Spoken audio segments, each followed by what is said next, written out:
اللہ من الشیطان الرجیم بسم اللہ الرحمن الرحیم فَإِنْ آمَنُوا بِمِثْلِ مَا آمَنْتُمْ بِهِ فَقَدِ اهْتَدَوْا صدق اللہ مولانا العظیم وبلغنا رسولہ النبی الکریم الامین ونحن علی ذالک لمن الشاہدین والشاکرین والحمد للہ رب العالمین رب اشرح لی صدری ویسر لی امری واحلل عقدۃ من لسانی یفقہوا قولی اللہم ارنا الحق حقا وارزقنا اتباعہ وارنا الباطل باطلا وارزقنا اجتنابہ اللہم ارنا الاشیاء کما ہی ان اللہ وملائکتہ یصلون علی النبی یا ایہا الذین آمنوا صلوا علیہ وسلموا تسلیما اللہم صلی وسلم علی سیدنا و مولانا محمد وعلی آل و اصحاب سیدنا و مولانا محمد وبارک وسلم وصلی علیہ الصلاۃ والسلام علیک یا رسول اللہ وعلی آلک واصحابک یا حبیب اللہ الصلاۃ والسلام علیک یا شفیع المذنبین وعلی آلک واصحابک یا رحمۃ للعالمین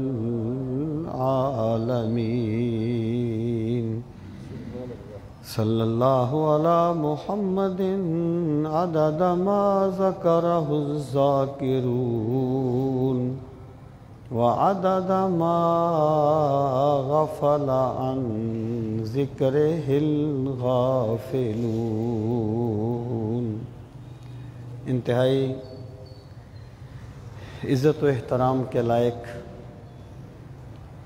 قابل تکریم معزز و محترم سامعین کرام، میں پچھلے جمعۃ المبارک کے موقع پر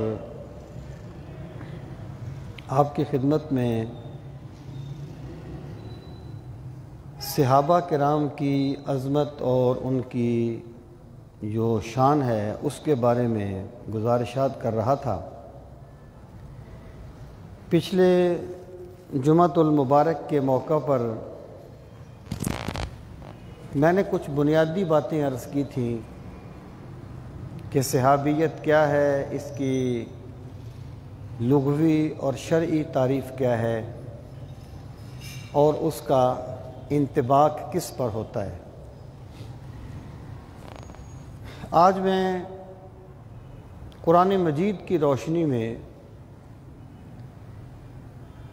رسول کریم صلی اللہ تعالیٰ علیہ وآلہ وسلم کے صحابہ کرام کی عظمت اور ان کی شان کے چند پہلو آپ کی خدمت میں پیش کرنا چاہتا ہوں۔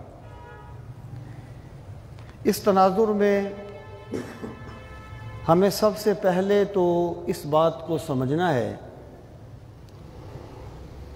کہ قرآن مجید سے جب بھی کسی کی شان بیان کی جائے گی تو اس کا طریقہ کیا ہوگا، اس کی بنیاد کیا ہوگی۔ اس کی وجہ یہ ہے کہ قرآن مجید میں تو صحابہ کرام میں سے یا اہل بیت اطہار میں سے کسی کا نام بھی نہیں آیا سوائے ایک صحابی حضرت زید کے، اور حضرت زید کا ذکر بھی اس طرح نہیں آیا کہ وہ سرکار کے صحابی ہیں، ایک واقعہ بیان کرتے ہوئے کہ فلما قضا زید منہا وطرا زوجنا کہا، ان کا ذکر آیا۔ تو ہمیں جب ہم قرآن مجید سے صحابہ کرام کی شان بیان کریں گے یا کسی بھی صحابی کی شان بیان کریں گے تو اس کی بنیاد کیا ہوگی؟ کیونکہ قرآن مجید میں تو کسی صحابی کا نام نہیں آیا اس طریقے سے، تو اس کی جو بنیاد ہے وہ مسلمات ہوں گے، یا یعنی ایک ایسی وہ حقیقت ہوگی کہ کوئی بندہ اس کا انکار نہیں کرے گا۔ مثلا حضرت سلمان فارسی رضی اللہ تعالی عنہ رسول کریم علیہ الصلاۃ والسلام کے صحابی ہیں اور کوئی بندہ اس کا انکار نہیں کرے گا۔ حضرت بلال سرکار کے صحابی ہیں تو کوئی بندہ اس کا انکار نہیں کرے گا۔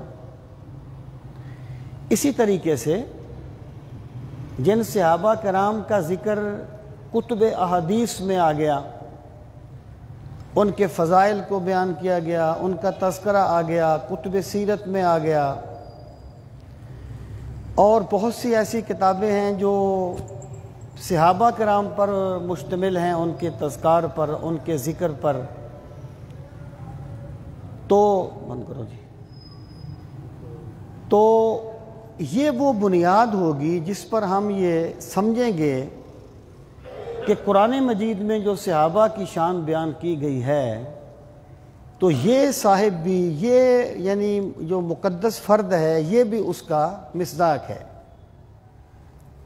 بہت سی ایسی کتابیں مثلا اسد الغابہ فی معرفت الصحابہ یا الاستیاب، اور یہ جو سیرت کی کتابیں ہیں، تاریخ کی کتابیں ہیں، ان میں صحابہ کرام کا ذکر کیا گیا ہے۔ تو میں یہ عرض کرنا چاہتا ہوں کہ جس شخص کو امت نے صحابہ میں شمار کیا ہے، محدثین نے، مورخین نے، اصحاب سیر نے، تو قرآن مجید میں جب بھی کسی صحابی کی شان بیان کی جائے گی تو وہ اس کا مصداق ہوگا۔ اگر کوئی بندہ یہ کہے کہ ان کا نام دکھاؤ، نام تو کسی کا بھی نہیں ہے، پھر تو بالکل بنیاد ہی غلط ہو جائے گی۔ شواہد کی روشنی میں ہم اس چیز کو طے کریں گے۔ بہت سے ایسے لوگ ہیں جن کے بارے میں یہ اختلاف رائے ہے کہ وہ صحابی ہے یا نہیں، ان کا معاملہ پھر اس طریقے سے چلا جائے گا۔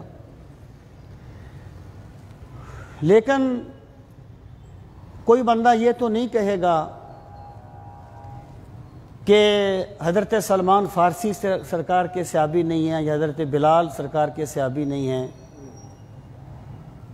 یا عشرہ مبشرہ یا اصحاب بدر وغیرہ وغیرہ۔ تو میں یہ عرض کرنا چاہتا ہوں کہ صحابہ کرام کی جو شخصیات ہیں، ان کی عظمت اور فضیلت یہ صرف تاریخ کا مسئلہ نہیں ہے۔ تاریخ کے مسئلے کو آپ نہ بھی مانیں تو ایک بندہ کہتا ہے کہ میں نہیں مانتا کہ محمد بن قاسم نام کا کوئی بندہ بر صغیر میں آیا تھا، یا صلاح الدین ایوبی نام کا کوئی بندہ آیا تھا، تو وہ کافر تو نہیں ہو جائے گا نا، گمراہ بھی نہیں ہوگا۔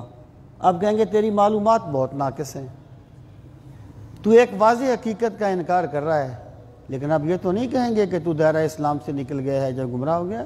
تاریخی مسئلہ ہے۔ یہ سومناتھ کا مندر کس نے فتح کیا تھا؟ آپ نہ مانیں کہ محمود غزنوی نے کیا تھا یا سبکتگین نے کیا تھا، اس سے کوئی آپ کے عقیدے میں فرق نہیں آئے گا، کیونکہ تاریخی مسئلے ہیں۔ لیکن صحابہ کی عظمت کو ماننا یہ تاریخی مسئلہ نہیں ہے، یہ قرآن و سنت کا مسئلہ ہے۔ جب آپ نے کسی کو صحابی مان لیا ہے تو پھر آپ کو ہر وہ کمال اس میں ماننا پڑے گا جو قرآن و سنت میں بیان کیا گیا ہے۔ سامعین محترم، قرآن مجید میں رسول کریم صلی اللہ تعالیٰ علیہ وآلہ وسلم کے صحابہ کرام کے بارے میں بہت کچھ ان کی عظمت کے بہت سے پہلوؤں کو بیان کیا گیا۔ اللہ تعالیٰ نے قرآن مجید میں ارشاد فرمایا وَإِذَا قِيلَ لَهُمْ آمِنُوا كَمَا آمَنَ النَّاسُ قَالُوا أَنُؤْمِنُ كَمَا آمَنَ السُّفَهَاءُ أَلَا إِنَّهُمْ هُمُ السُّفَهَاءُ۔ اللہ پاک فرماتا ہے، یہ سورت البقرہ کی آیت ہے، بالکل شروع میں آ جاتی ہے، دوسرے سورہ بقرہ کے دوسرے رکوع کی ابتدا میں۔ اللہ پاک فرماتا ہے کہ جب ان سے کہا جائے کہ ایمان لاؤ، کما آمن الناس، جیسے یہ لوگ ایمان لائے، یعنی مدنی زندگی میں یہود سے کہا جا رہا ہے، منافقین سے کہا جا رہا ہے کہ ایمان لاؤ جیسے پہلے لوگ ایمان لائے۔ پہلے لوگ کون تھے؟ جو مکہ میں ایمان لائے تھے، جو ان سے پہلے مدینہ منورہ میں ایمان لائے تھے۔ تو وہ کیا کہتے ہیں؟ منافق کیا کہتے ہیں؟ قالوا انؤمن کما آمن السفہاء، وہ کہتے ہیں کیا ہم ایمان لے آئیں جیسے یہ بے وقوف ایمان لائے؟ الا انہم هم السفہاء ولکن لا یعلمون، اللہ پاک فرماتا ہے یہ خود بے وقوف ہیں لیکن اس بات کو جانتے نہیں ہیں۔ یہاں سے دو چیزیں ثابت ہوئی۔ پہلی چیز یہ ثابت ہوئی کہ اللہ تعالیٰ نے صحابہ کرام کے ایمان کو آئیڈیل قرار دیا ہے، آئیڈیل، کہ تم ایمان لاؤ جیسے وہ ایمان لائے، جیسے ابو بکر ایمان لائے، جیسے عمر ایمان لائے، جیسے عثمان ایمان لائے، جیسے علی ایمان لائے، جیسے عبد الرحمن بن عوف اسلام لائے۔ اللہ تعالیٰ نے صحابہ کرام کے ایمان کو آئیڈیل قرار دیا، اور پھر منافقوں کے بارے میں یہ کہا کہ وہ کہتے ہیں کہ ہم ایمان لائیں جیسے یہ بے وقوف ایمان لائے۔ اس کا مطلب ہے کہ قرآن یہ کہتا ہے جو ابو بکر و عمر و عثمان و علی کے ایمان میں شک کرے وہ بے وقوف بھی ہے اور وہ منافق بھی ہے۔ وہ کہتے ہیں کہ کیا ہم ایمان لائے جیسے یہ بے وقوف ایمان لائے؟ مطلب کیا ہے کہ منافقین ان صحابہ کرام کو بے وقوف کہتے تھے، ان کی طرف سفاہت کی نسبت کرتے تھے، ان کی طرف بے وقوفی کی نسبت کرتے تھے۔ اس سے یہ چیز ثابت ہوتی ہے کہ سرکار کے صحابہ کی طرف ایسی کوئی گھٹیا نسبت کرنا یہ منافقوں کا طریقہ ہے، یہ اہل ایمان کا طریقہ نہیں ہے۔ اللہ تعالیٰ نے صحابہ کرام کے ایمان کو آئیڈیل قرار دیا ہے، اور صحابہ کرام کی طرف سفاہت کی نسبت کرنے والے کو اللہ پاک نے منافقین میں شمار کیا ہے، اور اللہ پاک نے فرمایا ہے کہ یہ خود بے وقوف ہیں جو میرے نبی کے صحابہ کی طرف سفاہت کی نسبت کرتے ہیں۔ اسی طریقے سے ایک اور مقام پر فرمایا فَإِنْ آمَنُوا بِمِثْلِ مَا آمَنْتُمْ بِهِ فَقَدْ اهْتَدَوْا، کہ اگر یہ لوگ ایمان لاتے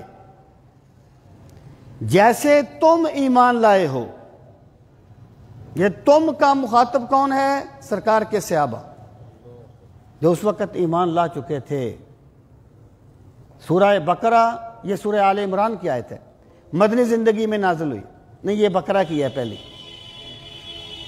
وہ یعنی تم ایمان لاؤ، اگر وہ ایمان لاتے جیسے تم ایمان لائے ہو، فَقَدْ اهْتَدَوْا، اللہ فرماتا ہے جو میرے نبی کے صحابہ کی طرح ایمان لائے گا وہ ہدایت پانے والا ہوگا۔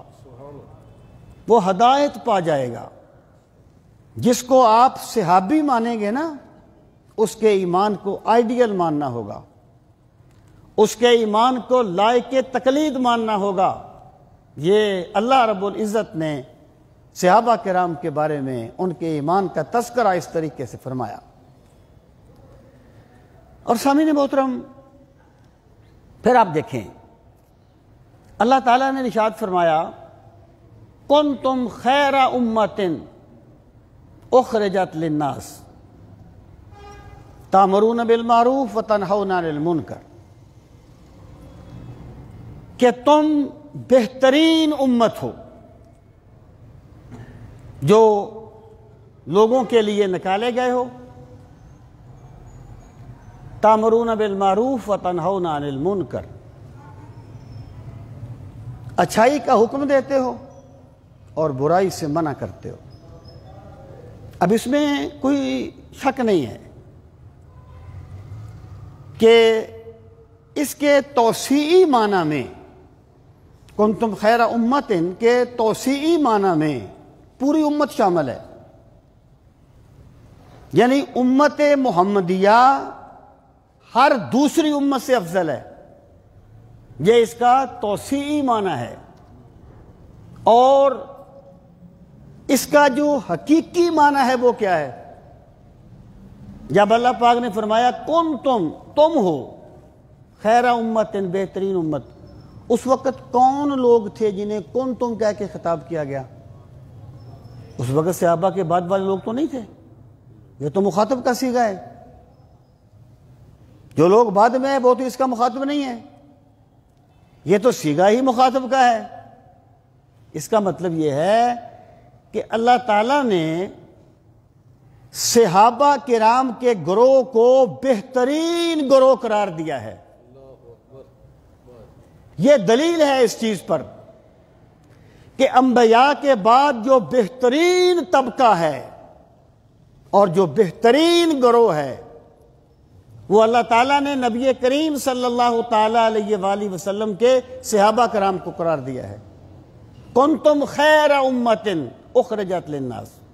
سامعین محترم، میں یہاں پہ یہ بات عرض کروں کہ اہل بیت اطہار، سب کے سب اہل بیت اطہار رسول کریم صلی اللہ تعالی علیہ وآلہ وسلم کے صحابہ بھی ہیں اور اہل بیت بھی ہیں، یعنی حضرت علی المرتضیٰ ہوں، حضرات حسنین کریمین ہوں، سیدہ فاطمہ زہرا ہوں رضی اللہ تعالی عنہم اجمعین،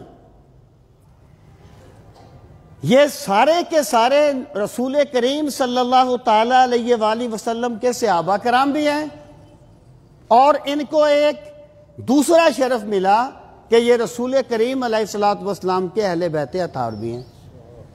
لیکن جب بھی صحابہ کرام کی کوئی شان بیان کی جاتی ہے تو وہ بدرجہ اتم اہل بیت اطہار کے لیے بھی ثابت ہوتی ہے۔ جو اہل بیت اطہار کا الگ ذکر کیا جاتا ہے وہ ان کی منفرد شان کی وجہ سے کیا جاتا ہے۔ سامعین محترم، اب میں یہاں پہ یہ بات عرض کروں کہ اس پر اتفاق ہے کہ سب سے بہترین طبقہ انبیاء کرام ہے، اور انبیاء کرام کے بعد بہترین گروہ رسول کریم صلی اللہ تعالی علیہ وآلہ وسلم کے صحابہ کرام کا گروہ ہے۔ دلیل کیا ہے؟ کنتم خیر امت اخرجت للناس۔ یہ دور کی کڑیاں ملانا اور چیز ہے، یہ بڑی عجیب و غریب استدلال کرنا، نص پہ آ جائیں۔ اللہ پاک نے صحابہ سے فرمایا کنتم خیر امت، تم بہترین لوگ ہو۔ اب میں یہاں پر یہ بات عرض کروں کہ جو نسبت کا شرف ہوتا ہے اس کا کوئی بندہ انکار نہیں کر سکتا۔ محبت کرنے والے کو ان گلیوں سے بھی محبت ہوتی ہے جن میں محبوب چلتا ہے، اس شہر سے بھی محبت ہوتی ہے جس میں محبوب رہتا ہے، اس کا کوئی انکار نہیں ہے۔ لیکن سوال یہ ہے کہ اسلام میں افضلیت کا شرف کیا، افضلیت کی بنیاد کیا ہے؟ علامہ عبدالعزیز پرہاروی کہتے ہیں یہ تو ایک واضح نص ہے قرآن مجید کی کہ یا ایھا الناس انا خلقناکم من ذکر و انثی وجعلناکم شعوبا وقبائل ان اکرمکم عند اللہ اتقاکم۔ اے لوگو، ہم نے تمہیں ایک مرد اور ایک عورت سے پیدا کیا، پھر ہم نے تمہارے قبیلے اور قومیں بنا دی تاکہ تم ایک دوسرے کو پہچان سکو۔ ان اکرمکم عند اللہ اتقاکم، لیکن اللہ کے نزدیک افضلیت کی بنیاد محض کوئی قبیلہ نہیں ہے، محض کوئی خاندان نہیں ہے۔ اللہ کے نزدیک افضلیت کی بنیاد تقوی ہے۔ یہ میدان اللہ نے سب کی، کوئی برہمیت اسلام میں نہیں ہے، یہ میدان اللہ نے سب کے لیے برابر کر دیا۔ علامہ پرہاروی کہتے ہیں کہ اگر افضلیت کی بنیاد خاندان ہوتا تو پھر انبیاء کرام کی اولاد انبیاء کرام سے افضل ہوتی۔ عبدالعزیز پرہاروی امام ہیں عقائد کے، اور کوئی ایک معجزاتی شخصیت تھے، 32 سال کی عمر میں فوت ہو گئے تھے، 100 سے زائد کتابیں لکھی ہیں، اور ان کی کتابیں سمجھنے والے انگلیوں پر گنے جا سکتے ہیں اس وقت بھی پنڈی اسلام آباد میں۔ وہ فرماتے ہیں کہ اگر افضلیت کی بنیاد خاندان ہوتا، یہ الگ بات ہے کہ یہ پھر وہی کنسپٹ آتا جو برہمیت اس طریقے سے قائم کیا گیا تھا۔ وہ کہتے ہیں اگر یہ بات ہوتی تو پھر انبیاء کی اولاد انبیاء سے افضل ہو جاتی۔ کیوں؟ کہ حضرت فاطمہ الزہرا رضی اللہ تعالی عنہا کے والد تو امام الانبیاء ہیں، لیکن سرکار کے والد تو نبی نہیں ہے نا، تو یہ شرف تو سیدہ فاطمہ کو پھر ملا نا اس طریقے سے کہ ان کے والد امام الانبیاء ہیں۔ اور اگر یہی بنیاد ہوتی تو پھر امت میں سب سے افضل حضرت قاسم ہوتے جو رسول کریم صلی اللہ تعالی علیہ وسلم کے بیٹے ہیں اور لخت جگر ہیں اور آپ کے صاحبزادے ہیں، یا حضرت ابراہیم ہوتے، جبکہ اس کا کوئی بھی قائل نہیں ہے۔ تو سامعین محترم، میں آپ سے یہ عرض کر رہا ہوں کہ اللہ تعالیٰ نے انبیاء کرام کے بعد جو بہترین طبقہ اور بہترین گروہ جسے قرار دیا ہے وہ رسول کریم صلی اللہ تعالی علیہ وآلہ وسلم کے صحابہ کرام ہیں۔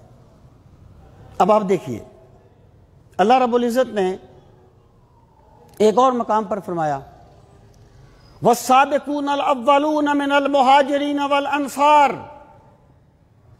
والذین اتبعوہم بإحسان رضی اللہ عنہم ورضوا عنہ وأعد لهم جنات تجری تحتها الانہار۔ فرمایا کہ سبقت لے جانے والے مہاجرین میں اور انصار میں، یہ سابقون الاولون کون ہے؟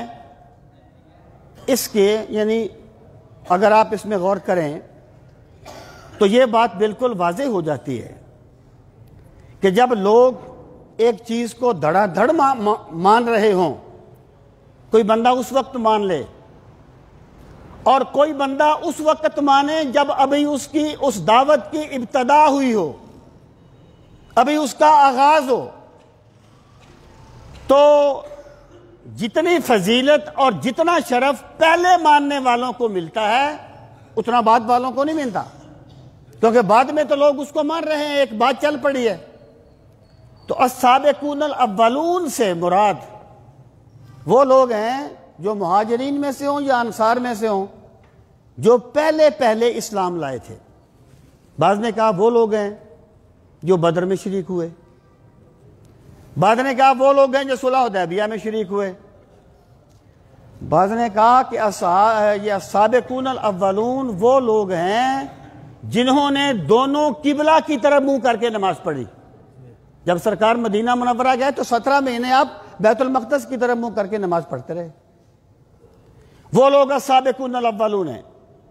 اب اللہ پاک نے فرمایا والسابقون الاولون من المہاجرین والانصار، کہ مہاجرین اور انصار میں سے جو سبقت لے جانے والے ہیں، جنہوں نے اس وقت مان لیا تھا جب ابھی لوگوں کو یہ بات سمجھ ہی نہیں آ رہی تھی، یا لوگ ابھی مخالفت پہ کھڑے ہوئے تھے۔ کبھی آپ نے اندازہ کیا کہ مدینہ منورہ اس وقت جس کا نام یثرب تھا،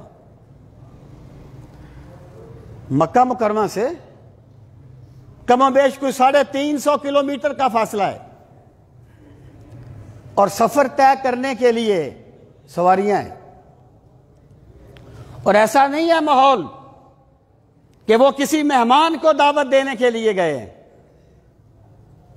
بلکہ وہاں سے لوگ چلے ہیں یثرب سے یا مدینہ منورہ سے، اور رات کی تاریکی میں جا کر سرکار سے ملاقات کرتے ہیں، کہتے ہیں یا رسول اللہ صلی اللہ علیہ وسلم، آپ ہمارے پاس تشریف لائیے، ہم آپ کی ایسے ہی حفاظت کریں گے جیسے اپنی جانوں کی کرتے ہیں،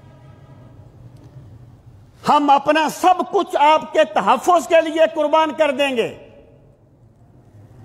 تو کتنے وہ عظیم لوگ تھے جو رات کی تاریکی میں سینکڑوں کلومیٹر کا فاصلہ طے کر کے سرکار پاک کی خدمت میں حاضر ہوئے کہ اللہ کے رسول تشریف لائیے ہمارے پاس، ہم اپنی آنکھیں آپ کے راستے میں بچھا دیتے ہیں، اور اپنی آنکھوں کو آپ کی راہوں میں بچھا دیتے ہیں۔ سامعین محترم، کوئی بندہ جب بھی ایمان لے آیا تو اس کی ایک شان ہے، اور شرف صحابیت میں سب شامل ہیں، لیکن ان لوگوں کی تو ایک منفرد شان ہے نا، جو رات کی تاریکی میں جا کر سرکار کو دعوت دیتے ہیں۔ اس وقت سرکار کو دعوت دینے کا مطلب یہ تھا کہ پورے عرب کی مخالفت کو قبول کر لینا۔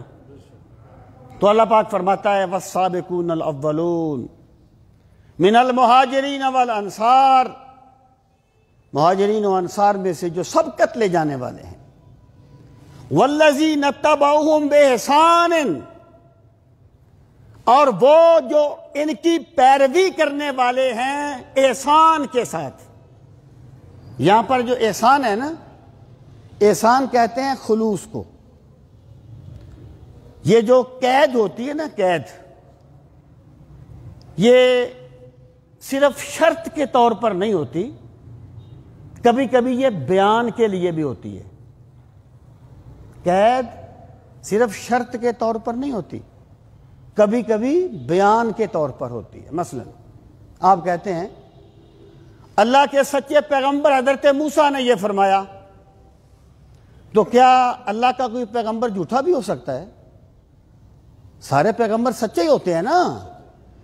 جب آپ نے یہ کہا کہ اللہ کے سچے پیغمبر حضرت موسیٰ نے یہ فرمایا، تو یہ شرط نہیں ہے، بیان ہے، یہ بیانیہ ہے۔ پیغمبر سارے سچے ہوتے ہیں۔ تو یہاں پر جو احسان کی قید ہے نا، وہ شرط کے لیے نہیں ہے، کیونکہ اگر کسی بندے نے پیروی کی، وہ بعد میں ایمان لایا، اس نے السابقون الاولون کی پیروی کی، اور وہ مومن ہی نہیں ہے، وہ منافق ہے، تو وہ تو زیر باس ہی نہیں ہے۔ منافق کی برائی میں تو کوئی شک ہی نہیں ہے۔ جن کو صحابی کہا جاتا ہے وہ سارے کے سارے السابقون الاولون کی پیروی کرنے والے ہیں۔ یہاں احسان کی جو ہے نا لفظ، یہ بطور شرط کے نہیں ہے، بطور بیان کے ہے۔ اس کا مطلب کیا ہے کہ سرکار کے جتنے بھی صحابہ تھے وہ سارے کے سارے اخلاص کے اعلیٰ مقام پر فائز تھے، للہیت کے اعلیٰ مقام پر فائز تھے۔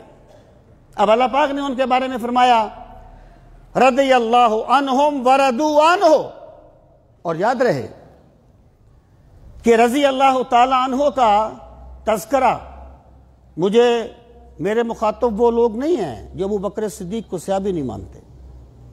ان کی تو بات ہی اور ہے۔ میرے مخاطب وہ نہیں جو عمر فاروق کو صحابی نہیں مانتے، میرے اصل مخاطب وہ لوگ ہیں جو صحابی مانتے ہیں، اس کے باوجود عظمت صحابہ پہ طعن کرتے ہیں اور نقص نکالنے کی کوشش کرتے ہیں۔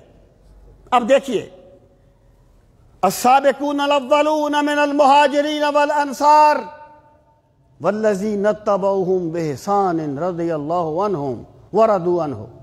اب مجھے بتائیے، کیا حضرت علی السابقون الاولون میں نہیں ہے؟ کیا حضرت امام حسن اور امام حسین ان کی پیروی کرنے والوں میں نہیں ہے؟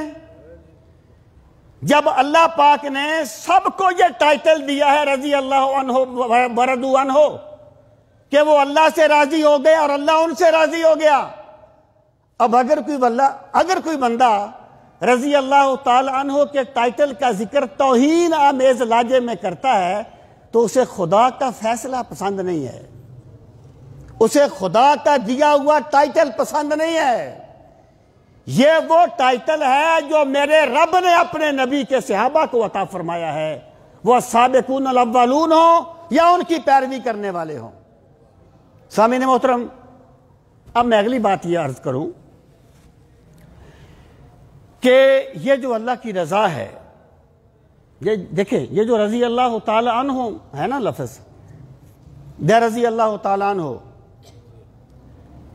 یہ جس طریقے سے علیہم الصلاۃ والسلام انبیاء کے لیے کہا جاتا ہے اور اہل سنت کے نزدیک غیر نبی پر مستقل درود بھیجنا مکروہ ہے، یعنی آپ نہیں کہہ سکتے کہ ابو بکر علیہ السلام نے یہ فرمایا، یہ مکروہ ہے۔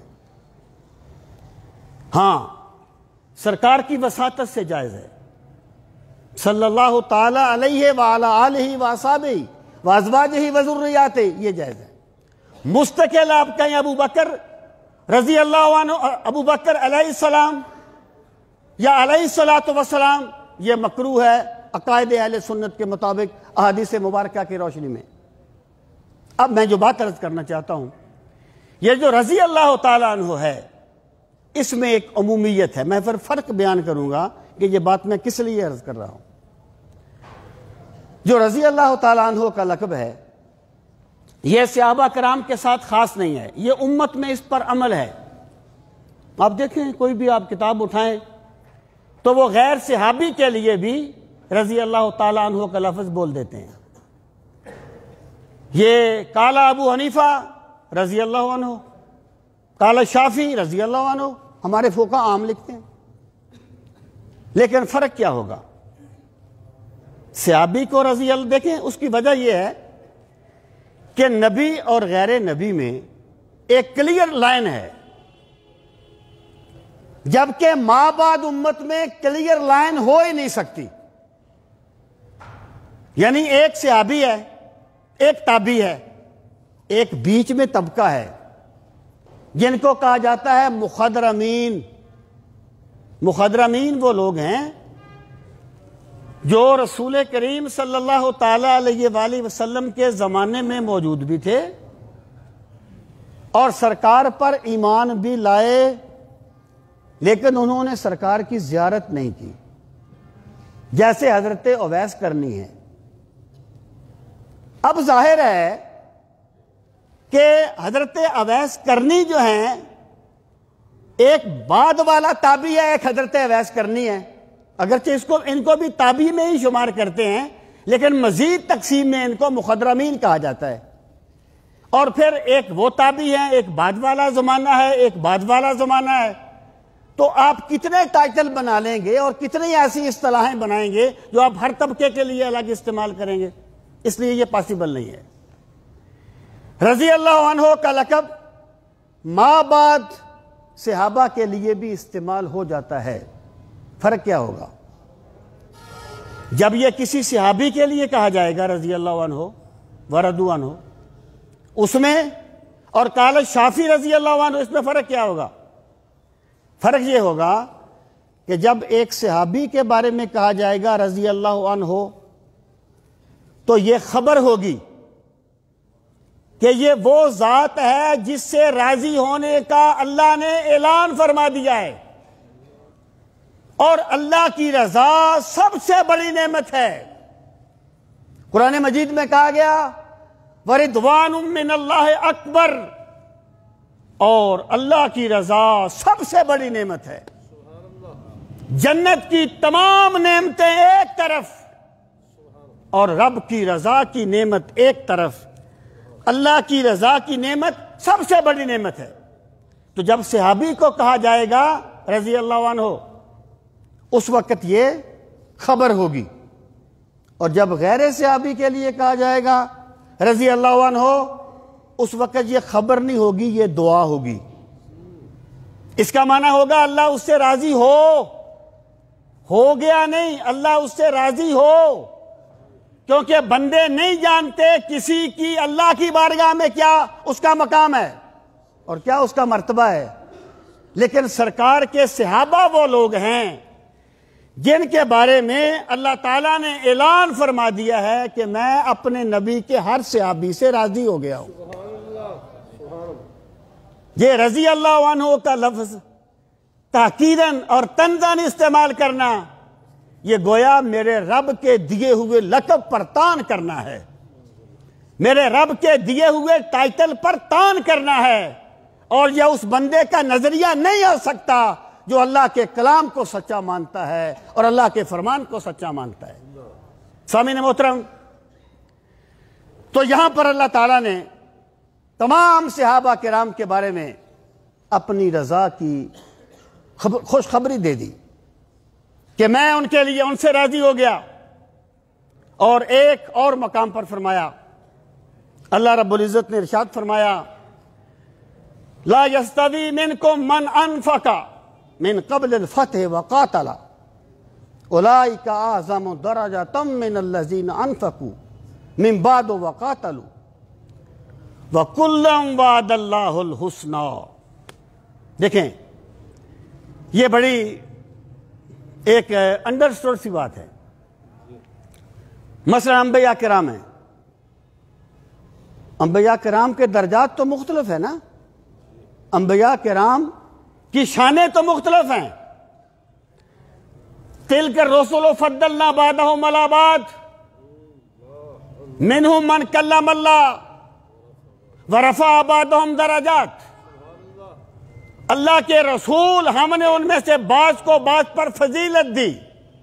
پھر آگے اس کی وضاحت کی، کسی سے اللہ نے کلام فرمایا اور کسی کو اللہ نے صبر کئی درجات میں بلندی دے دی۔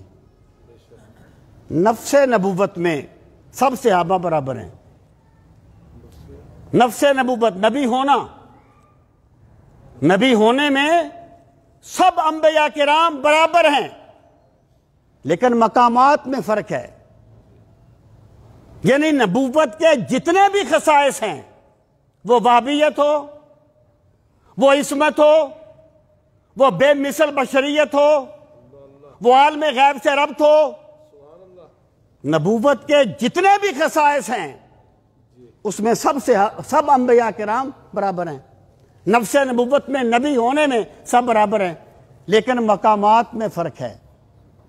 ایک مرتبہ صحابہ کرام بیٹھے ہوئے تھے، سرکار تشریف لائے، آپ نے پوچھا، وہ صحابہ کرام بیٹھے ہوئے یہ باتیں کر رہے تھے کہ اللہ تعالیٰ نے حضرت ابراہیم کو خلیل اللہ بنایا، حضرت اسماعیل کو ذبیح اللہ بنایا، اور حضرت موسیٰ کو کلیم اللہ بنایا۔ تو سرکار تشریف لائے، صحابہ کرام سرکار کے ادب میں خاموش ہو گئے۔ تو سرکار نے پوچھا کیا بات کر رہے تھے؟ کہنے لگے اے اللہ کے رسول صلی اللہ تعالیٰ علیہ وسلم، ہم یہ بات کر رہے تھے کہ اللہ تعالیٰ نے حضرت ابراہیم کو خلیل اللہ بنایا، حضرت اسماعیل کو ذبیح اللہ بنایا، حضرت موسیٰ کو کلیم اللہ بنایا۔ آپ نے فرمایا بالکل ٹھیک ہے، اللہ تعالیٰ نے انبیاء کو مختلف مقامات دیے، حضرت آدم کو صفی اللہ، حضرت موسیٰ کو کلیم اللہ، حضرت عیسیٰ کو روح اللہ، لیکن میرے رب نے مجھے حبیب اللہ بنایا ہے۔ اور میں اس پر فخر نہیں کرتا۔ قیامت کے دن حمد کا جھنڈا میرے ہاتھ میں ہوگا اور تمام مخلوق میرے جھنڈے کے نیچے ہوگی، اور حضرت آدم بھی میرے جھنڈے کے نیچے ہوں گے، اور میں اس پہ فخر نہیں کرتا۔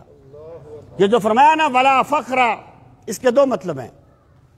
ایک مطلب یہ ہے کہ یہ بات میں ویسے نہیں کہہ رہا، یہ میرے رب نے مجھے عطا فرمایا ہے تو میں اپنے رب کی عطاؤں کو بیان کر رہا ہوں۔ دوسرا اس کا مطلب یہ ہے کہ حضرت آدم میرے جھنڈے کے نیچے ہوں گے، یہ بات میرے لیے باعث فخر نہیں کہ مخلوق میرے جھنڈے کے نیچے ہو، یہ بات مخلوق کے لیے فخر ہے کہ وہ میرے جھنڈے کے نیچے آ جائے۔ نفس نبوت میں سب برابر ہیں لیکن مقامات میں فرق ہے۔ اسی طرح سب صحابہ نفس صحابیت میں برابر ہیں، مقامات میں فرق ہے، شانوں میں فرق ہے۔ تو جیسے پہلے آیا کریمہ میں آپ نے غور فرمایا السابقون الاولون، ان کا مرتبہ اور ہے، اور جو بعد میں ایمان لائے ان کا مرتبہ اور ہے۔ اللہ پاک نے فرمایا لا یستوی منکم من انفق من قبل الفتح وقاتل اولئک اعظم درجۃ من الذین انفقوا من بعد وقاتلوا، کہ جو لوگ فتح مکہ سے پہلے ایمان لائے اور فتح مکہ سے پہلے انہوں نے جہاد کیا اور راہ خدا میں خرچ کیا۔ اور یاد رہے جہاد کرنا اور راہ خدا میں خرچ کرنا یہ بھی بطور شرط نہیں ہے، بطور بیان کے ہے۔ جو صحابی مکہ مکرمہ میں ایمان لایا، فرض کرے وہ غریب تھا، وہ ایک دمڑی بھی خرچ نہیں کر سکا راہ خدا میں، اور وہ بیمار تھا، وہ کسی جہاد میں نہیں جا سکا، لیکن میرے رب نے جو السابقون الاولون کو مقام دیا ہے وہ اس صحابی کو بھی ملے گا۔ یہ بطور شرط کے نہیں ہے، بطور بیان کے ہے۔ اللہ پاک فرماتا ہے جنہوں نے فتح مکہ سے پہلے راہ خدا میں خرچ کیا، انفاق فی سبیل اللہ اور جہاد کیا، وہ برابر نہیں ہیں کن کے؟ کہ جو لوگ فتح مکہ کے بعد ایمان لائے یا جنہوں نے فتح مکہ کے بعد راہ خدا میں جہاد کیا، وہ برابر نہیں ہیں۔ اگلا جملہ فرمایا وَكُلًّا وَعَدَ اللَّهُ الْحُسْنَى، اللہ پاک نے تمام صحابہ سے جنت کا وعدہ فرمایا ہے۔ صحابی دیکھیں یہ میرے رب کی عطا ہے، یہ میرے مولا کی عطا ہے، اس نے جسے چاہا سرکار کی صحابیت کا شرف بخش دیا، اور اس پر امت کا اتفاق ہے کہ بعد میں کوئی بندہ ہزاروں سال بھی عبادت کرتا رہے، ہزاروں سال بھی جہاد کرتا رہے، وہ کسی صحابی کے قدموں کی خاک کو نہیں پہنچ سکتا، کیونکہ وہ حضرت مجدد پاک مکتوبات شریف میں فرماتے ہیں کہ حضرت واشی کا نام آپ نے سنا ہے۔ واشی وہ تھے جنہوں نے غزوہ احد میں حضرت امیر حمزہ کو شہید کیا تھا، مسلمان نہیں تھا اس وقت، شہید کیا تھا حضرت حمزہ کو، اور فتح مکہ کے دن ایمان لائے تھے۔ سرکار نے ان سے فرمایا تھا کہ میں تمہیں معاف کرتا ہوں، میں تمہارے اسلام کو قبول کرتا ہوں، لیکن تم میرے سامنے نہ آیا کرو۔ لوگ کہتے ہیں مقصد یہ تھا کہ جب تم سامنے آتے ہو مجھے اپنا چچا یاد آ جاتا ہے، حضرت امیر حمزہ سید الشہداء ہیں، لیکن اس کی وجہ یہ بھی ہو سکتی ہے کہ جب حضرت واشی سامنے آئے انہیں اپنا جرم یاد آ جائے اور وہ شرمندہ ہو جائیں، تو سرکار نے ان کو شرمندگی سے بچانے کے لیے فرمایا تم میرے سامنے نہ آیا کرو. ایک مرتبہ سرکار کی زیارت کی تھی، ایک مرتبہ. اب سنیے، نقش بند کا امام اور اسلام کا امام مجدد عرب ثانی، یہ آج کے بڑے بڑے لاکھوں خطیب ان کی گردے راہ پر قربان کر دیے جائیں. گردن نہ جھکی جس کی جہانگیر کے آگے، وہ ہند میں سرمایہ ملت کا نگہبان. وہ حضرت مجدد پاک مکتوبات میں فرماتے ہیں دیکھو حضرت اویس کرنی خیر التابعین ہے، سب تابعین سے بہتر اویس کرنی. فرماتے ہیں لیکن حضرت واشی کو جو مقامات ملے ہیں نا، اویس کرنی واشی کے پہلے مقام کو بھی نہیں پہنچ سکے، کیونکہ انہوں نے ایمان کی حالت میں محمد رسول اللہ کی زیارت کی ہے. یہ کچھ چیزوں کو دیکھنا عبادت ہوتا ہے. جیسے سرکار نے فرمایا النظر الی وجہ علی عبادہ، علی کے چہرے کو دیکھنا عبادت ہے. بیت اللہ شریف کی عمارت کو دیکھنا عبادت ہے. قرآن کے حرفوں کو دیکھنا عبادت ہے. کچھ چیزوں کو دیکھنا عبادت ہوتا ہے. تو اللہ کے محبوب کا روئے زیبا تکنا اتنی بڑی عبادت ہے کہ وہاں لاکھوں سالوں کی عبادتیں نہیں پہنچا سکتی، یہاں ایک لمحے کی یہ عبادت پہنچا دیتی ہے. اور یہ قضیہ فرضیہ نہیں ہے. سرکار ایک مرتبہ تشریف لے گئے، ایک جہاد کا موقع تھا، ایک بندہ بکریاں چلا رہا تھا، وہ بھی آ گیا دیکھ کے. اس نے آپ سے پوچھا آپ کیا کہتے ہیں؟ آپ نے انہیں دین کا پیغام پہنچایا، اسے دین کا پیغام دیا. اس نے سوچا، کہنے لگا اگر میں آپ پہ اسلام لے آؤں تو کیا میرے بھی سابقہ گناہ معاف ہو جائیں گے؟ سرکار نے فرمایا ہاں تیرے بھی گناہ معاف ہو جائیں گے. وہ اسلام لائے، اسی غزوے میں شریک ہو گئے اور وہیں شہید ہو گئے. کوئی نماز نہیں پڑھی، کوئی روزہ نہیں رکھا، کوئی انفاق نہیں کیا. لیکن میں کہتا ہوں ہزاروں غوث کتب ابدال، ہزاروں مجدد عرب ثانی، ہزاروں حضور غوث پاک جیسی شخصیات اس صحابی کے درجے کو نہیں پہنچ سکتی جنہوں نے میرے پاک نبی کی زیارت کی ہے اور اسی موقع پر شہید ہو گئے. یہ شرف صحابیت ہے. اللہ پاک نے فرمایا کہ پہلے کرنے والے جہاد اور ہجرت، جہاد اور قتال اور انفاق فی سبیل اللہ، اور بعد میں کرنے والے برابر نہیں. جنہوں نے فتح مکہ سے پہلے جہاد کیا، فتح مکہ سے پہلے ایمان لائے، فتح مکہ سے پہلے انفاق کیا، ان کا درجہ بلند ہے. آگے فرمایا وَكُلًّا وَعَدَ اللَّهُ الْحُسْنَى،